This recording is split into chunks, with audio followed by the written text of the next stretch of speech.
আমরা কেন নামাজ পড়ব? নামাজ পড়ার পেছনে কারণ আছে তো নাকি? এখানে পরপর উল্লেখ করেছি। আমরা মুসলমানরা জানি না যে আমরা নামাজ না পড়লে আমরা মুসলমান থাকতে পারি না।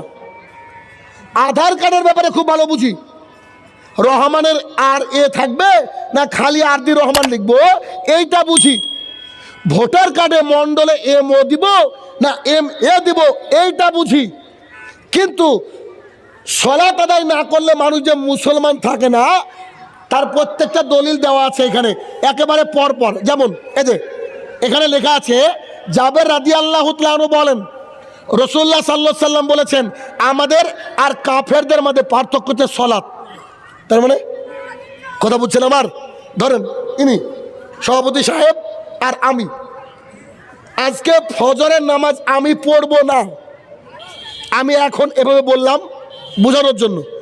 আজকে ফজরের সালাত ইচ্ছা করে আমি ত্যাগ করব। আর উনি ফজরে যাবেন, উনি এখনো মুসলমান তখনও মুসলমান, আর আমি শাহিনুর রহমান এখন পর্যন্ত মুসলমান। ফজরে যদি আমি ইচ্ছা করে নামাজ ত্যাগ করি তখন আমি চণ্ডীদাস। এই হাদিসের অর্থ তাই। কথা কি বুঝাতে পারছি? কথা বুঝতে পারছেন? আচ্ছা, এরপরে হাদিস কি আছে?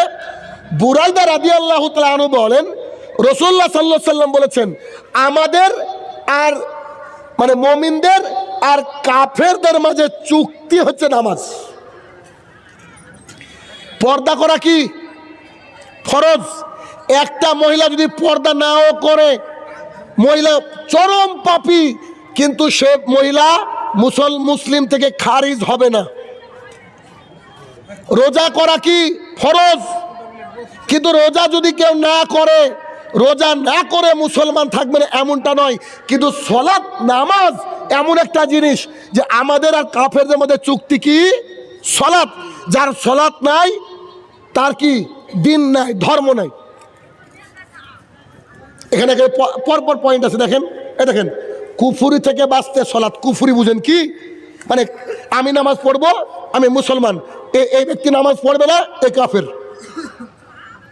ঠিক পরের দিন ও সালাত আদায় করবে, ও মুসলমান, আমি সালাত আদায় করবো না, আমি কি কাফের। সাহাবায়ে কেরামদের মধ্যে ইজমা ছিল, ঐক্যমত ছিল যে যে ব্যক্তি সালাত আদায় করে না ও ব্যক্তি কাফের। তারা কি করে দেখতেন জানেন? কোনো ব্যক্তিকে যদি এর সাথে না দেখতেন, এর সাথে ফজর পর্যন্ত অপেক্ষা করতেন। ফজর দেখছেন ফজরে আসেনি, কনফার্ম ধরে নিতে মুসলমানের নাই। আর এক সপ্তাহ পর শুকুর আলী যায়, তার জন্য সামনের কাতারটা ফাঁকা গো। বলছে আমাদের নেতা চলা বুঝো, চলা, তোমার নেতাকে চলা দিয়ে দেবে ফেরেশতা, যাও। ও তো মুসলমানের সার্টিফিকেট ওর কাছে নাই। সালাত আদায় করতে হবে যে কোনো মূল্যে। পানি দিয়ে ওযু করে সালাত আদায় করতে হয়, পানি নাই, কি করবেন বলেন? তায়াম্মুম করতে হবে। তায়াম্মুম কি দিয়ে হবে? মাটি দিয়ে। মাটি নাই, কি করবেন? এমনি পড়তে হবে, এমনি। আমি রাজশাহী থেকে যাচ্ছি লাকসামে খুতবা দিতে, কুমিল্লা। আমাকে কয়েকজন বলল যে একটু আগে বেরিয়েন, খুতবা পাবেন না নইলে। কালকে খুতবা দিব, তার জন্য আজকে রাত্রি 8:30টার সময় বেরোচ্ছে বাংলাদেশ। দেখেন, কালকে খুতবা দেবো 12:30টায়, আজকে রাত্রি 8:30টায় বেরোচ্ছি, 8:30টায়। সাথে 30-34 লাখ টাকা দামের গাড়ি এলিয়ন। তো গাড়ি নিয়ে যাচ্ছি, এক ব্রিজের উপরে উঠলাম। ড্রাইভারকে বললাম কি হলো ভাই? জ্যাম। ঠিক আছে বসে থাকি। 5 ঘন্টা বসে আছে, 5 ঘন্টা জ্যামে।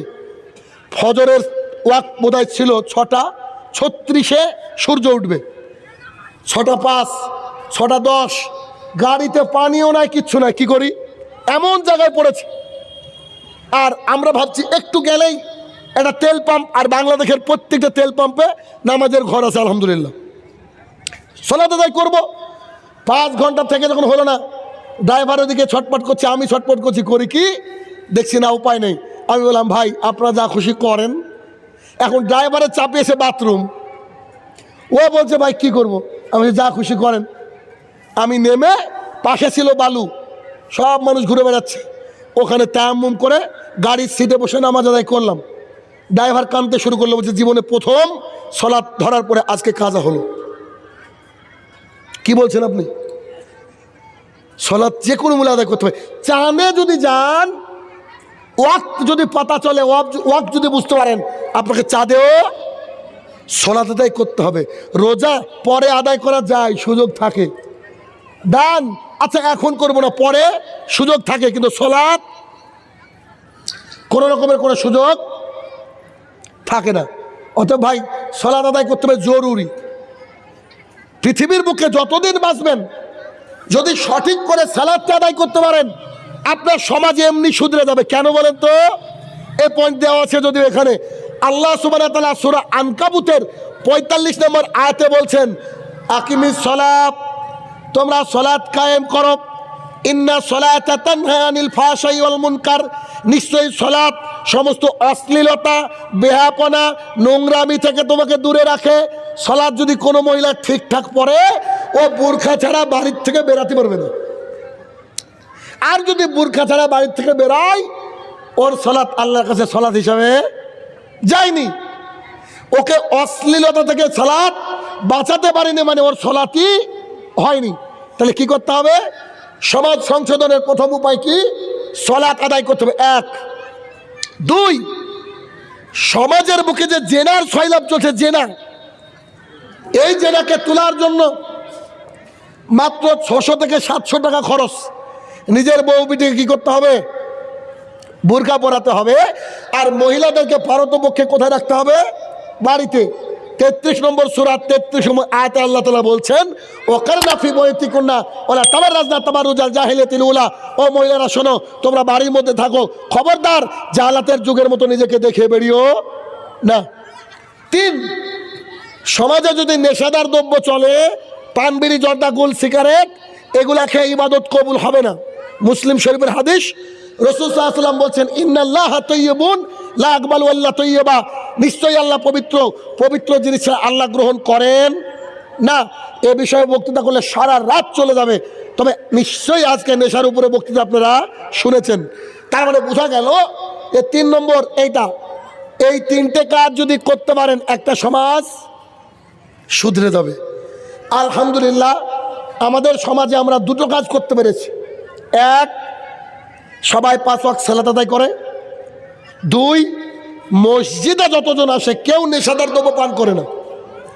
আমার ভাগ্নের নিজের দোকান থেকে প্রথম আমি জর্দা, খয়ের বিড়ি তুলে দিয়েছি, ফার্স্ট আমার এলাকায়।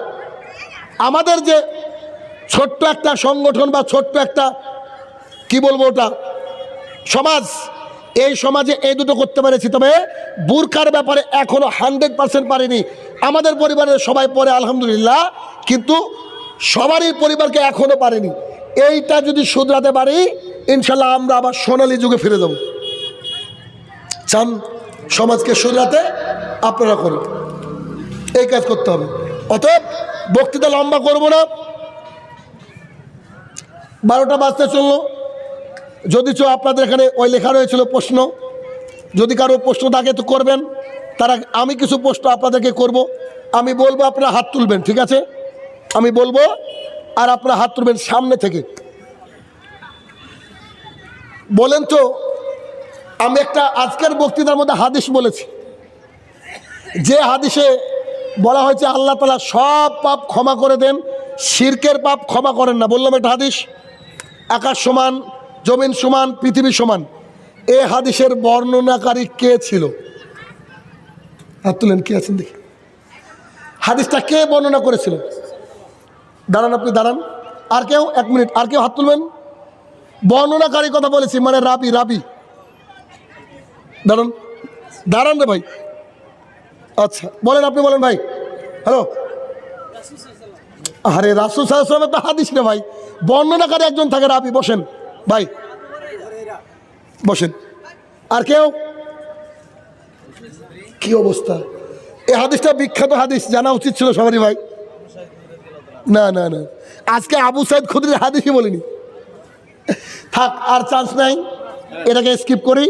আনাস রাদিয়াল্লাহু তাআলা আনহু, খবরদার ভুলবেন না, খুব বিখ্যাত হাদিস এই হাদিস। আচ্ছা, 5 ওয়াক্ত সালাত আদায় করেন না, শুনেন আমার কথা আগে। 5 ওয়াক্ত সালাত আদায় করেন না, আজকে আমার বক্তৃতা শুনে মনে হয়েছে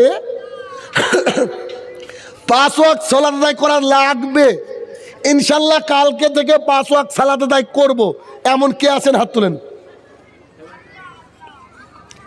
দাঁড়ান দাঁড়ান একটু। না, আপনি 5 ওয়াক্ত সালাত আদায় করেন না? বুঝতে পারেননি কথা, বসেন। 5 ওয়াক্ত সালাত আদায় করেন না, ইনশাল্লাহ কালকে থেকে আর মিস দিব না ইনশাল্লাহ, এরকম কেউ আছেন? কেউ নাই? মানে লজ্জায় দাঁড়াচ্ছে না। আমি তো চিনি আপনাদেরকে, এতগুলা লোক যদি ফজরে থাকতো মসজিদ সব ভরে যেত, ঠিক না? মসজিদ সব কি ভরে যেত কিনা? আচ্ছা, আরো সহজ করে দিই। সালাত মানুষকে, একেবারে রিসেন্ট বললাম তাই মনে থাকতে পারে, সালাত মানুষকে অশ্লীলতা থেকে দূরে রাখে। এইটা কোরআনের কোন সূরার আয়াত? দাঁড়ান দাঁড়ান, সূরা আয়াত নম্বর, এখন কি করব? আয়াত নম্বর কত? 45। দুজন আসেন, মানে একই প্রশ্নের উত্তর দিয়েছে দুজন। সূরা আনকাবুত আয়াত নম্বর 45। মাশাআল্লাহ, আল্লাহ কবুল করুক আপনাদেরকে, আমার তরফ থেকে হাদিয়া। আচ্ছা, বিবাহ করেননি কে কে? হাত তুলেন। আচ্ছা, আমার এই বই মেনে বিবাহ করবেন। বইয়ে কিন্তু খুব কঠিন কঠিন কথা আছে, যেমন বরযাত্রী যাওয়া চলবে না, গায়ে হলুদ হিন্দুদের প্রথা, আর যৌতুক চাওয়া, এগুলো তো আরো ডেঞ্জারাস ব্যাপার আছে। এরকম কে আমার এই বই মেনে বিয়ে করতে রাজি আছেন? হাত তুলেন। দাঁড়ান। আচ্ছা, এই প্রথম দুজন, আপনি কালো আর সাদা, দাঁড়ান, এদিকে আসেন। ওই যে পেছনে পেছনে ভাই, পেছনে ভাই, আপনি না, আপনি না, ওই যে পেছনে ভাই। কি রাজি তো? মাশাআল্লাহ, আসেন। এই দেখেন দুটো ভালো ছেলে, কারো মেয়ে থাকলে দেখে নিতে পারেন। যা হোক, এবার যদি আপনাদের কারো কোনো প্রশ্ন থাকে করতে পারেন ইনশাল্লাহ। প্রশ্ন কি লিখে করবে নাকি? যদি কারো প্রশ্ন থেকে বলেন, উত্তর দিচ্ছি না, ছেড়ে দেব। জি,